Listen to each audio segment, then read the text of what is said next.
Ledger McCall had learned how to walk past pain without slowing down. He did it every day. He did it the way a man does when stopping would break him. On a bright Sunday morning in Dry Creek, Wyoming, he rode into town with his hat low and his coat clean.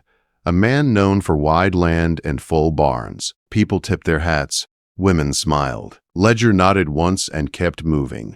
Then his son pulled on his sleeve. "Father," the boy whispered. "That's Ma." Ledger stopped so hard his boots scraped the dirt. The town noise seemed to fall away. He looked where the boy pointed. Near the feed store, by the hitching rail, sat a beggar woman wrapped in a torn shawl. Her hair was matted and gray with dust. Her hand shook as she held out a tin cup. She rocked back and forth, humming a broken tune. "That's not funny," Ledger said, his voice flat. "Your mother died 3 years ago." The boy did not cry. He did not move. "She sings that song when storms come," he said. "She sang it to me." Ledger forced himself to look again. The woman lifted her head. Her eyes were hollow, but something in the way she held herself struck him. A scar curved along her jaw, half hidden by dirt. Ledger's chest tightened. He remembered that scar. He remembered the night a horse threw her and how she laughed through the blood. "Cal," Ledger said, "stay here." He walked closer. The woman did not look at him. She kept humming, eyes fixed on the ground. Ledger knelt and said her name, Anna. She flinched. The humming stopped. Slowly she looked up. For a breath nothing moved. Then her face twisted with fear. "No," she whispered. "Don't take him. I won't go back." Ledger staggered as if struck. "Anna?" "It's me." Her eyes searched his face, lost and wild. "Ledger," she said, like it was a word she had dropped long ago and just found again. People were staring now. Ledger stood and pulled his coat around her shoulders. He lifted her like she weighed nothing. Cal ran to them, tears on his cheeks. Anna pressed her face into Ledger's chest and sobbed like the sound had been waiting years to come out. They rode home in silence. Anna sat behind Ledger, hands locked in his coat. She did not let go. Cal watched her like she might vanish if he blinked. At the ranch, Ledger carried her inside. He set her near the fire and brought water and food. She ate like she feared it would be taken away. When she was done, she curled on the floor and slept, shaking even in rest. That night, Ledger sat alone on the porch. The land stretched dark and wide. He remembered the river. He remembered the broken wagon. He remembered finding her shawl on the bank and nothing else. He had searched for weeks. He had buried hope when the men stopped looking. By morning, Anna was awake. She stood at the window, staring at the hills like they might come for her. "They said you left me," she said quietly. "They said you did not want me anymore." Ledger's throat burned. "Who said that?" "Men from the rail camp," she said. "They pulled me from the river. I was hurt. I could not remember days. They kept me moving. Said I owed them." Cal stepped closer. "Ma," he said. She dropped to her knees and held him. "My boy," she whispered. "I tried to come home." Ledger watched and felt shame crawl through him. He had grown rich while his wife slept under open sky. That afternoon, a man rode up the drive. He wore a clean vest and a cold smile. "Ledger McCall," he said, "named Silas Boone. That woman owes me." Ledger's hand closed around his rifle. "She owes you nothing." Boone glanced past him and smiled wider. "We'll see." Anna shrank back. "He knows where I am," she said. Ledger stepped forward. Then he'll learn something new. The past had found its way home. Ledger did not sleep that night. He sat at the table with a lantern burning low, cleaning his rifle again and again until the metal shone. Outside, the wind moved through the grass like quiet footsteps. Anna slept in the back room with the door locked. Cal lay curled on a pallet near her bed, one hand holding the hem of her dress as if she might fade away by morning. At dawn, Ledger saddled 2 horses. Anna stood on the porch, wrapped in a clean blanket, eyes following every move. "He will come back," she said. "I know," Ledger answered. He rode to town before the sun cleared the hills. He spoke to the sheriff first. The man listened, then looked away. "Rail camps don't answer to us," the sheriff said. "Men like Boone keep papers, debts, claims." "She's my wife," Ledger replied. "That is my paper." The sheriff sighed. "Be careful."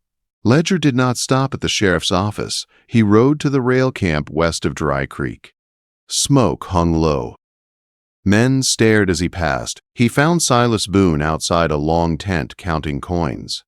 "Your claim is done," Ledger said. Boone smiled slow. "She was hurt." Boone shrugged. "Still signed."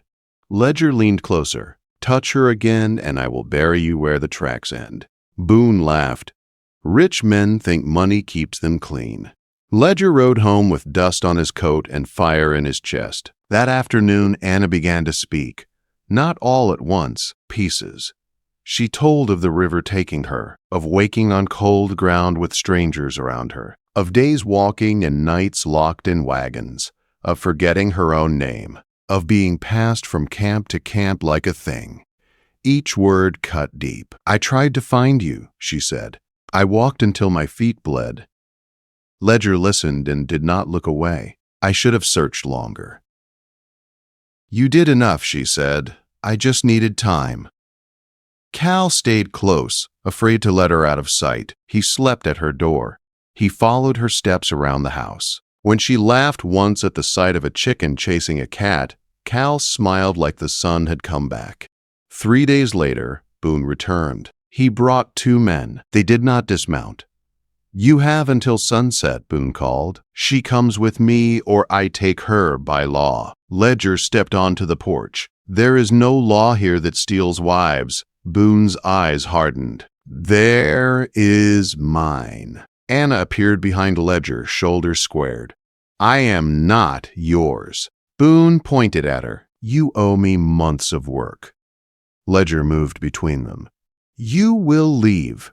Boone spat into the dirt. "Tomorrow." That night, Ledger gathered his hands. Old ranchmen, neighbors who owed him favors. They came without questions. 12 rifles leaned against the barn wall. "We stand till dawn," Ledger said. Before sunrise, hooves thundered across the land. Boone came with more men than before. Shots rang out. Windows shattered. A horse screamed. The fight was short and violent. Boone fell with a bullet through his leg. His men ran. Ledger stood over him. "It ends." Boone laughed through pain. Not yet. He was right. That evening, smoke rose from the south pasture. The old hay barn burned fast. Flames climbed high. Anna watched from the porch, shaking. "He will never stop," she said. Ledger put his arm around her. "Then neither will I." Cal held both their hands. The night closed in, heavy and waiting.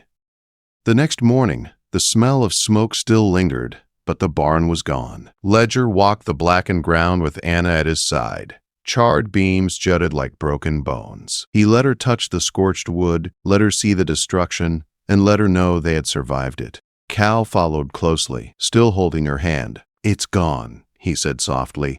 "Nothing left to hurt us here." Ledger nodded, but his eyes stayed sharp on the horizon. Boone might have run, but men like him never gave up. Still, for now, they were safe. Anna's fingers tightened around his, grounding them both. "We go home," she whispered. "Home."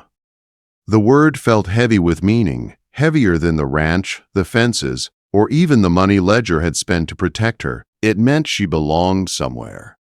It meant they belonged together again. Over the next weeks, life returned slowly. Anna remembered little at first. She flinched at loud noises, avoided mirrors, and spent hours rocking in the porch swing with Cal by her side. Ledger never rushed her. He rebuilt fences, fed the cattle, fixed the roof, and made her meals exactly as she liked them. Every small routine was a thread weaving her back into their world. Cal became her anchor. The boy had seen her when no one else had, and she trusted him completely. They played outside, built a small garden, and walked the edge of the pastures. Each day she remembered a little more. Her laughter returned like sunlight after a storm, gentle and cautious at first, then bolder with time.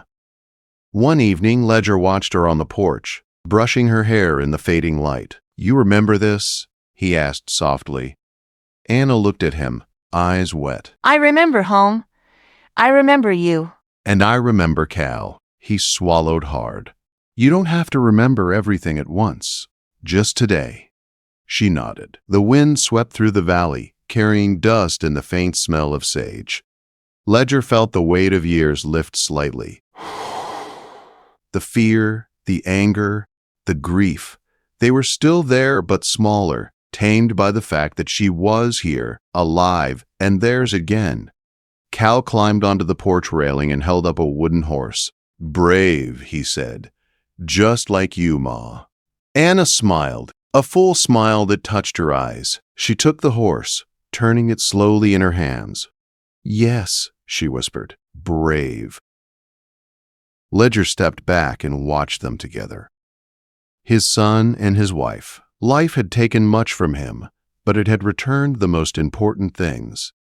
For the first time in years, he allowed himself to hope. That night, the family sat together by the fire. Anna rocked in her chair, Cal at her feet, and Ledger beside them, hand resting lightly on hers. Outside, the wind moved through the valley, softer now, as if acknowledging that they had survived, that they were whole again. And in that quiet, Ledger realized something he hadn't known in a long time. No amount of money, land, or power could compare to the miracle of having his family back. The sun rose over Sweetwater the next morning, warm and golden. Ledger, Anna, and Cal stepped onto the porch together, looking toward the fields, toward the future, and toward the life they had fought to reclaim. It was theirs, fully, finally. The valley was silent but alive, a witness to their return, and Ledger McKenzie let himself believe in something he hadn't in years, that some things, even when lost, could come back. They rode out together, past the river, past the town, and into the wide Wyoming horizon. And for the first time, Ledger felt free, not just rich in land or money, but rich in life, love, and hope.